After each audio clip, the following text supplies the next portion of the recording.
Oi pessoal, tudo bem? Vamos continuar lendo o livro Boa Nova, esse livro psicografado por Chico Xavier, ditado por Humberto de Campos, esse que é o segundo preferido de Chico Xavier, de toda a obra dele. Com certeza ele tinha muito carinho por toda a obra dele, porém eu li que esse é o segundo preferido dele, sendo o primeiro Paulo Estevão, que faz parte da série Romances de Emmanuel, ou seja, aqueles que foram ditados por Emmanuel. E foi a princípio foi essa série que eu me propus a fazer nos finais de semana, e agora eu deveria estar fazendo então aquele que conta a vida do próprio Emmanuel, que é há 2000 anos.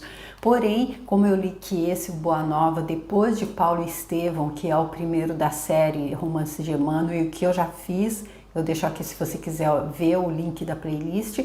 Então, depois que eu vi que o Paulo Estevão era o preferido e esse o segundo preferido, ou seja, então fora da série Romance de Emmanuel, esse seria o livro preferido então de Chico Xavier, dentre todos, segundo o que eu li.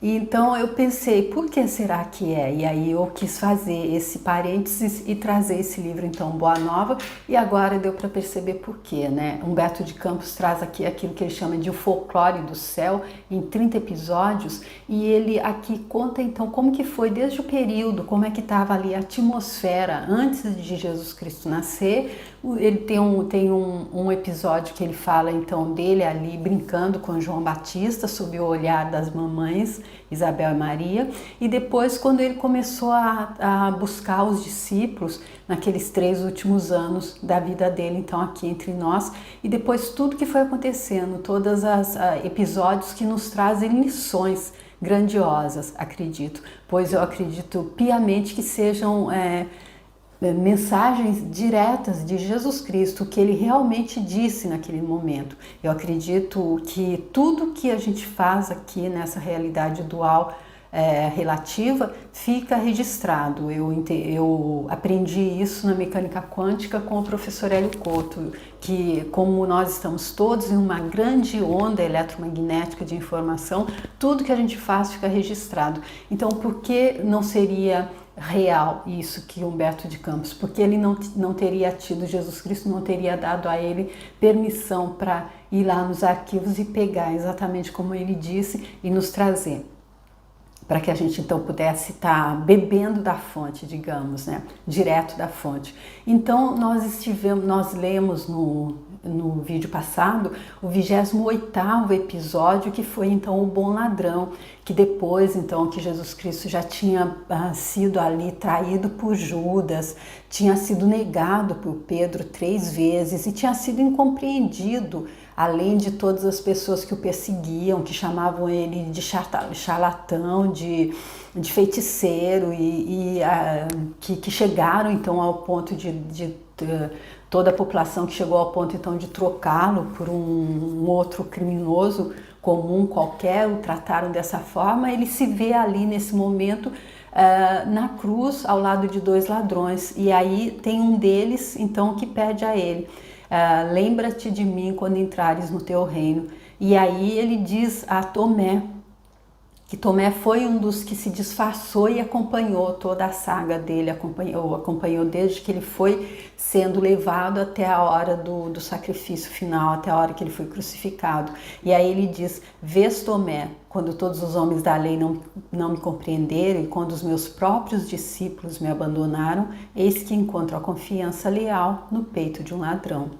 E é com essa frase que Humberto de Campos conclui esse 28º episódio, e nós vamos agora ver então o que é que ele nos traz aqui no 29º, que é intitulado Os 500 da Galileia. Depois do Calvário, verificadas as primeiras manifestações de Jesus no cenáculo singelo de Jerusalém, apossara-se de todos os amigos sinceros do Messias uma saudade imensa de sua palavra e de seu convívio. É bem fácil de entender isso. Imagina a gente conviver por 3 anos com um ser iluminado como Jesus Cristo, a gente ter esse privilégio e de repente ele volta, ele sai do nosso convívio ali na vida física.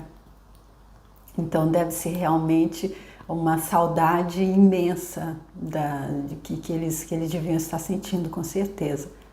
A maioria deles se apegava aos discípulos, como querendo reter as últimas expressões de sua mensagem carinhosa e imortal. O ambiente era um repositório vasto de adoráveis recordações.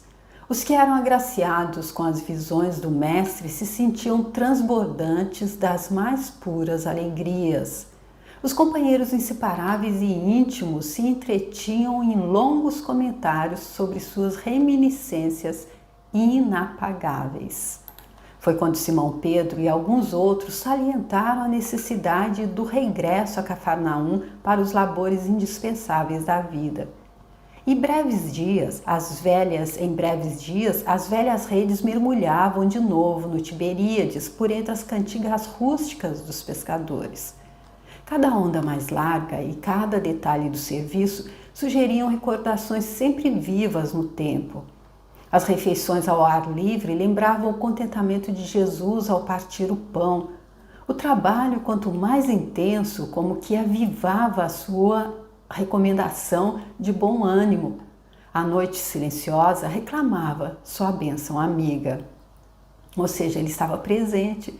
Ele estava ali, ele ficou impregnado nos corações, nas almas daqueles que o seguiram, daqueles que o conheceram, especialmente dos discípulos, não é? Embebidos na poesia da natureza, os apóstolos organizavam os mais elevados projetos com relação ao futuro do Evangelho.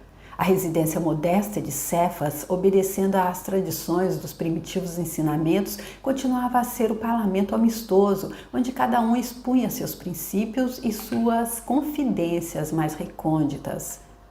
Mas ao pé do monte, o Cristo se fizera ouvir algumas vezes, exaltando as belezas do reino de Deus e da sua justiça. Reunia-se invariavelmente todos os antigos seguidores mais fiéis que se haviam habituado ao doce alimento de sua palavra inesquecível. Os discípulos não eram estranhos a essas rememorações carinhosas e ao cair da tarde acompanhavam a pequena corrente popular pela via das recordações afetuosas. Ou seja, na magnitude de bondade de Jesus Cristo, então ele sabendo que esse afastamento assim pegaria todos, poderia até deixá-los, assim digamos, perder o ânimo e poderia até deixá-los ali um pouco depressivos. Então ele ali, além de estar nos corações, além de estar nas almas, ainda também se fazendo ouvir algumas vezes ali ao pé do monte. Falava-se vagamente de que o mestre voltaria ao monte para despedir-se. Alguns dos apóstolos aludiam às visões em que o Senhor prometia fazer de novo ouvida a sua palavra num dos lugares prediletos das suas pregações de outros tempos. Numa tarde de azul profundo, a reduzida comunidade de amigos do Messias, ao lado da pequena multidão, reuniu-se em preces no sítio solitário. João havia comentado as promessas do Evangelho, enquanto na encosta se amontoava a assembleia dos fiéis seguidores do Mestre. Viam-se ali algumas centenas de rostos embevecidos e ansiosos.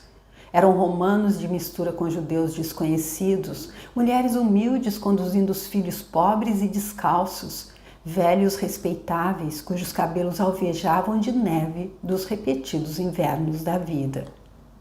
Nesse dia, como que a antiga atmosfera se fazia sentir mais fortemente. Por instinto, todos tinham a impressão de que o Mestre voltaria a ensinar as bem-aventuranças celestiais.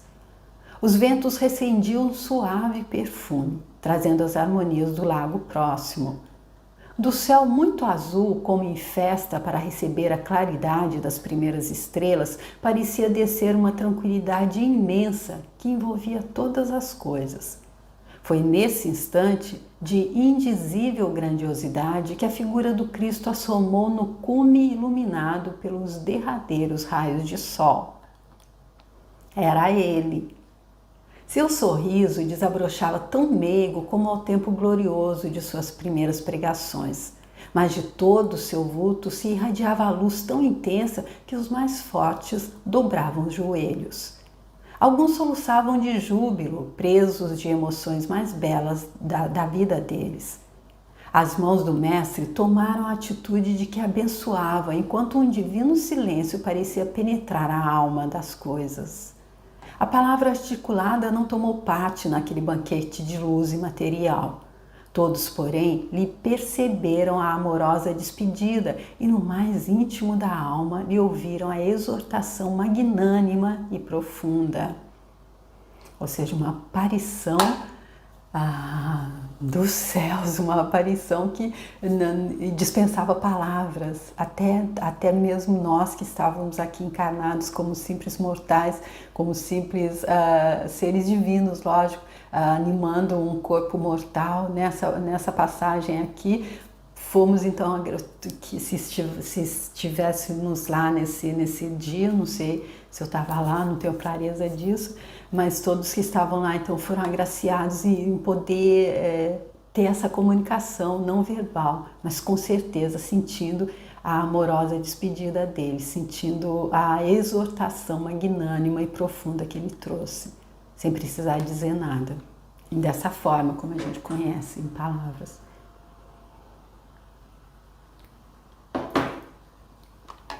Amados, a cada um se afigurou escutar na câmara secreta do coração.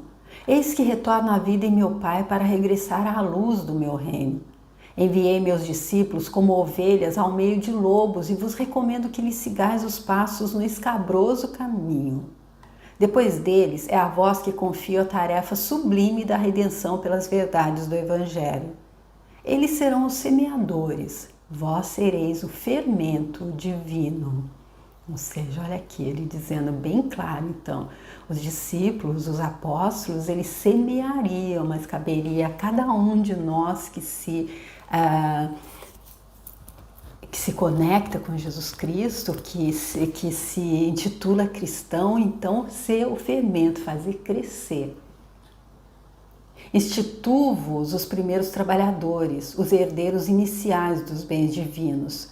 Para entrardes na posse do tesouro celestial, muitas vezes experimentareis o martírio da cruz e o fel da ingratidão. Em conflito permanente com o mundo, estareis na terra fora de suas leis implacáveis e egoístas, até que as bases do meu reino de concórdia e justiça se estabeleçam no espírito das criaturas. Então, aqui em conflito permanente com o mundo, a gente vai estar então sob as leis implacáveis e egoístas dessa existência dual, dessa existência onde há luz e sombra, dessa existência do relativo, até então que as bases do reino de Jesus Cristo, de concórdia e justiça, se estabeleça no espírito das criaturas. Negai-vos a vós mesmos, como ninguém minha própria vontade na execução dos desígnios de Deus, e tomai vossa cruz para seguir-me. Séculos de lutas vos esperam na estrada universal.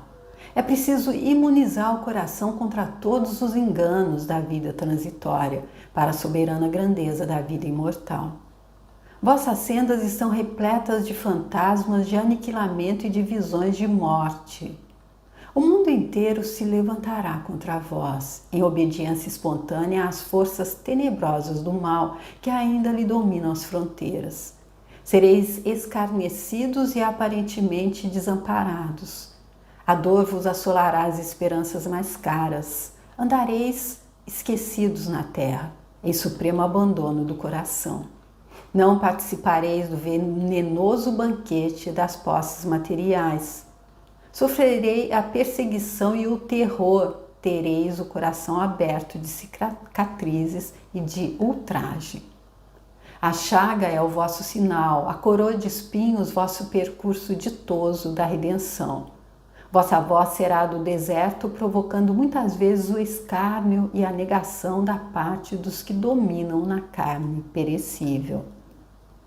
Mas no desenrolar das batalhas incruentas do coração, quando todos os horizontes estiverem abafados pelas sombras da crueldade, dar-vos-ei da minha paz, que representa a água viva. Na existência ou na morte do corpo, estareis unidos ao meu reino. O mundo vos cobrirá de golpes terríveis e destruidores, mas de cada uma das vossas feridas retirarei o trigo luminoso para os celeiros infinitos da graça, destinados ao sustento das mais ínfimas criaturas. Até que o reino se estabeleça na terra, não conhecereis o amor no mundo. Eu, no entanto, encherei vossa solidão com minha assistência incessante. Gozarei em vós como gozareis em mim o júbilo celeste da execução fiel dos desígnios de Deus. Quando tombardes sob as arremetidas dos homens ainda pobres e infelizes, eu vos levantarei no silêncio do caminho com as minhas mãos dedicadas ao vosso bem. Sereis a união onde houver separatividade, sacrifício onde existiu falso gozo, claridade onde campearem as trevas, porto amigo, edificado na rocha da fé viva, onde pairarem as sombras da desorientação. Sereis meu refúgio nas igrejas mais estranhas da terra, minha esperança entre as loucuras humanas, minha verdade onde se perturbar a ciência incompleta do mundo. Aqui então Jesus Cristo pintando aqui como diz, detalhes aquilo que ele já havia dito, que aqui seria um local onde haveria choro e ranger de dentes, e ele disse também aqui, não conhecereis o amor no mundo. E eu vou pegar só esse pedaço aqui para falar que ali no livro que eu estou fazendo durante a semana também, né, o livro do Napoleão Hill, Mais Esperto que o Diabo, ele diz que o amor é uma das coisas que ele usa para estar ganhando a mente da pessoa, para estar fazendo a pessoa se alienar a ele. O diabo dando uma entrevista para o Napoleão Hill que diz isso. E aí eu fiquei extasiada, eu disse, meu Deus, mas amor, como que o amor pode servir a ele? Não é possível. E aí eu fui buscar a compreensão, pedi compreensão, e a ficha que me caiu foi que é esse amor que Jesus Cristo está dizendo que nós não conheceremos nesse mundo dual, relativo, onde infelizmente a gente está muito voltado para o nosso ego, querendo só para o nosso umbigo, e a gente ama aquele amor apego. Fica muito claro esse amor-apego ali naquela série Guerra nas Estrelas, que eu fui rever depois que o professor Hélio Couto disse que era verídico, que tinha acontecido realmente em galáxias distantes, e ali fica muito claro como que é o amor-apego. Eu já falei em outro vídeo, não sei se foi nesse ou se foi mesmo lá naquele que eu faço durante a semana, que ali, ou então, aquela pessoa que a gente viu, que veio para ser o iluminado, que veio para ser o escolhido, então foi ele que, por ter amado sentido esse amor-apego e ter se entregue a ele se recusou, ele viu a mãe dele morrendo e depois ele sonhou que a mulher dele também morreria na hora do parto, então ele não admitia isso. Ele conversou inclusive com o Yoda e ele disse, não, mas esse é o natural da vida, todo mundo chega e todo mundo parte, mas ele não aceitou, e isso fez com que ele se rendesse às trevas, ou seja, ele se ligou à parte escura da força, como eles dizem lá. E então é por isso que dá para entender, então, quando Jesus Cristo diz que não conhecereis o amor no mundo, mas ele está falando daquele amor incondicional que ele veio nos apresentar. Naquela noite de imperecível recordação, foi confiado aos 500 da Galileia o serviço glorioso da evangelização das coletividades terrestres, sob a inspiração de Jesus Cristo. Mal sabiam eles, na sua mísera condição humana, que a palavra do Mestre alcançaria os séculos do porvir. E foi assim que, representando o fermento renovador do mundo, eles reencarnaram em todos os tempos nos mais diversos climas religiosos e políticos do planeta, ensinando a verdade e abrindo novos caminhos de luz através dos bastidores eternos do tempo. Então, pelo que eu entendi aqui, o que Humberto de Campos está dizendo que então havia 500 pessoas ali, então 500 da Galileia, e foram esses então que pegaram, que sorveram essa luz ali direto do mestre com essas mensagens que ele está passando, e aí eles foram então se reencarnando em todos os tempos nos mais diversos climas religiosos. Foram eles os primeiros a transmitir a sagrada vibração de coragem e confiança aos que tombaram nos campos do martírio, semeando a fé no coração pervertido das criaturas. Nos circos da vaidade humana, nas fogueiras e nos suplícios, ensinaram a lição de Jesus com resignado heroísmo. Nas artes e nas ciências, plantaram concepções novas no desprendimento do mundo e de belezas do céu. E no seio das mais variadas religiões da terra, continuam revelando o desejo do Cristo, que é de união e de amor, de fraternidade e concórdia. Na qualidade de discípulos sinceros e bem-amados, desceram aos abismos mais tenebrosos, redimindo o mal com seus sacrifícios purificadores, convertendo com as luzes do Evangelho à corrente da redenção os espíritos mais empedernidos. Abandonados e desprotegidos na terra, eles passam edificando no silêncio as magnificências do reino de Deus, nos países dos corações, e multiplicando as notas de seu cântico de glória por entre os que se constituem instrumentos sinceros do bem com Jesus Cristo, formam a caravana sublime que nunca se dissolverá. É dessa forma, então, que Humberto de Campos conclui esse penúltimo, então, episódio que ele traz aqui nesse livro Boa Nova, onde ele diz que está trazendo, então, os Folclore do Céu, episódios do Folclore do Céu, aqui onde, então, fala sobre os 500 da Galileia, que foram aqueles, então, que pegaram a semente, digamos que fosse onde Jesus Cristo jogou a semente, ele diretamente, e foram espalhando por toda a terra. Pelo menos foi dessa forma que eu entendi. E aí eles formam, então, de acordo com ele, a caravana sublime que nunca se dissolverá. Ou seja, pois a marca de Jesus Cristo está aí para sempre, ela jamais será dissolvida. Então é dessa forma que se conclui esse 29º episódio, esse penúltimo episódio, e nós vamos então, para concluir esse livro grandioso, o segundo preferido de Chico Xavier, nós vamos ver no próximo episódio, que se chama Maria. Tá bom? Então eu fico super feliz que vocês tenham vindo comigo até aqui, espero contar com vocês para que a gente conclua o livro juntos, tá bom? Obrigada, tchau!